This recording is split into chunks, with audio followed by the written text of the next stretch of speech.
Asma. Бүгін біз оладьи істейтін боламыз. Мен жаңа рецептерімді өткізіп алмау үшін мен каналыма тіркеліп, қоңырау басып, лайк басуды ұмытпаңыздар. Ал біз бастаймыз. Бірінші ыдысқа жұмыртқа шығарамыз.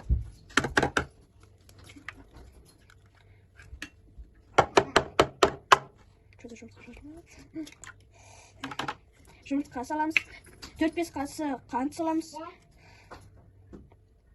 Және оның үстіне шым-шымды саламыз.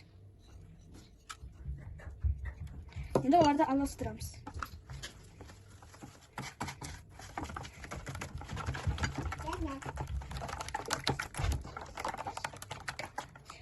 Оның үстіне айран құямыз. Айран салқын болмау керек. Комнатный температурада ыстық, оны пісіріп қайнатып.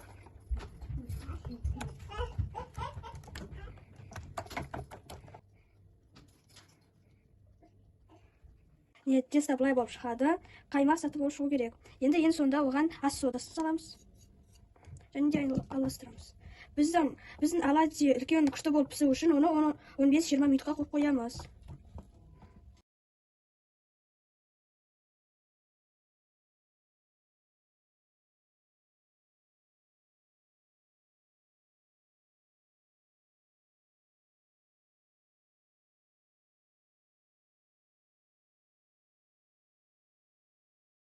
Түйіршіктер пайда болғаннан кейін оларды аударамыз.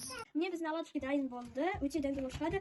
Ортасы піспей қалады деп қорықпаңыздар. Барлығы күшті болып піседі. Өте дәмді. Сіздер де істеп көріңіздер. Міне ортасы былай үлкен болып піседі. Сіздермен бүгін болған Еламан Асма. Мен каналыма тіркеліп, лайк басып, қоңырау басуды ұмытпаңыздар. Сөйтіп сіздер мен жаңа рецептерімді өткізіп алмайсыздар. Ассалаумағалейкум.